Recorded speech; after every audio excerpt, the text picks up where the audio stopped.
नागपुर के मैदान क्षेत्र में मुख्यमंत्री देवेंद्र फडणवीस और केंद्रीय मंत्री नितिन गडकरी के हाथों पतंजलि फूड और हर्बल पार्क का भव्य उद्घाटन किया गया। इस प्रोजेक्ट से संतरा उत्पन्न किसानों को बड़ा लाभ मिलेगा। नागपुर की म्यान क्षेत्र में मुख्यमंत्री देवेंद्र फडणवीस और केंद्रीय मंत्री नितिन गडकरी के हाथों पतंजलि फूड हर्बल पार्क का भव्य उद्घाटन हुआ।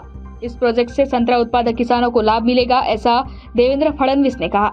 मुख्यमंत्री ने बताया कि इस प्रोजेक्ट के माध्यम से किसानों के संतरे की प्रोसेसिंग होगी, ग्रेडिंग और भंडारण की सुविधाएं मिलेगी, जिससे उनका माल आसानी से बाजार तक पहुंचेगा। राज्य सरकार भी इस प्रोजेक्ट के लिए पूरा सहयोग करेगी और पतंजलि के साथ मिलकर एक अत्याधुनिक नर्सरी तैयार की जाएगी। इस मौके पर केंद्रीय मंत्री नितिन गडकरी ने कहा कि इस प्रोजेक्ट के लिए हर दिन करीब 800 टन संतरे की जरूरत होगी, जिससे किसानों को सीधा बाजार मिलेगा और स्थानीय लोगों के लिए रोजगार के अवसर भी बढ़ेंगे।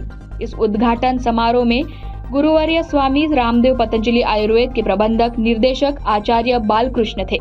कृषि राज्य मंत्री एडवोकेट आशीष जायसवाल, विधायक आशीष देशमुख, समीर मेघे सहित कई गणमान्य व्यक्ति उपस्थित थे।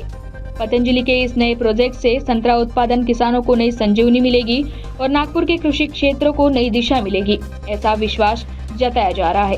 कि 15 दिन पहले मैं स्पेन में गया था और विदर्भ के करीब 20-25 किसान भी मेरे साथ थे और जो वैलेंशिया करके जो है, जो संतरे की जात है, जो दुनिया की सबसे प्रसिद्ध है, जो पूरे दुनिया को संतरे का जूस देती है, वहाँ 4 दिन मैंने संतरे के बागों में, प्रोसेसिंग प्लांट में, पैकेजिंग यूनिट में जाकर हम सब लोगों ने उसका अध्ययन किया। हमारी सबसे बड़ी समस्या यह है कि हम लोग संतरे का जो उत्पादन है पर एकड़ में हमारा 4 से 5 टन होता है और वैलेंशिया में, स्पेन में संतरे का उत्पादन 30 से 35 टन होता है। और इसलिए हमने ये अध्ययन किया कि उनका ये उत्पादन ज़्यादा है, इसका कारण क्या है। उसकी एक बहुत अच्छी फिल्म 15-20 मिनट की, जिसमें ड्रोन से उसका शूटिंग किया गया था। 3-3 हजार, 4-4 हजार एकड़ का एक प्लॉट था। संतरे लगे हुए थे।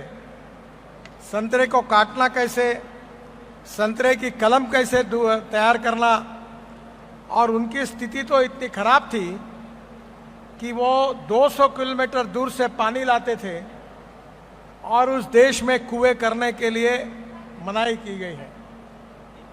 जमीन से पानी ले नहीं सकते। ऐसे स्थिति में उन्होंने कैसी सफलता मिलाई, ये हमने नज़दीक से देखा। उसकी 15 से 20 मिनट की फिल्म है और अब आने वाले समय में आज ही वो फिल्म मैंने अपलोड करने के लिए मेरे साइट पर डालने के लिए बोला है। जिस समय हमने उनको नागपुर में आने का अनुरोध किया, कई राज्यों की सरकारें उनको मुफ्त में जमीन दे रही थी और बुला रही थी, लेकिन मैंने और आदरणीय गडकरी जी ने उनको निवेदन करने के बाद बाबा जी ने कहा, चाहे जो हो जाए मैं विदर्भ में ही आऊंगा, मैं नागपुर में ही आऊंगा। और बाबा जी को जमीन मुफ्त में नहीं दी गई, सीधी आवंटित भी नहीं की गई। हमने बाबा जी को कहा, बाबा जी हमारे यहां तो पारदर्शिता है, हम तो टेंडर बुलाएंगे और जो जमीन का सबसे ज्यादा भाव देगा उसको जमीन देंगे। तो हमारी इच्छा है कि आपने उसमें आकर जमीन लेनी चाहिए और सबसे ज्यादा भाव आपने देना चाहिए। वो भी चैलेंज बाबा जी ने स्वीकार किया, लेकिन 3 बार हमने टेंडर निकाला, तीनों बार एक ही टेंडर आया पतंजलि का, और किसी ने हिम्मत ही नहीं की।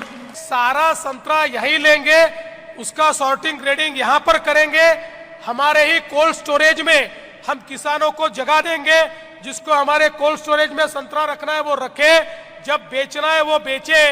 तो मैं ऐसा मानता हूं कि केवल इस प्रकल्प के लिए नहीं, तो हमारे सारे संतरा उत्पादन करने वाले किसानों के लिए ये केंद्र एक वरदान साबित होगा, ऐसा मैं कहना चाहता हूं।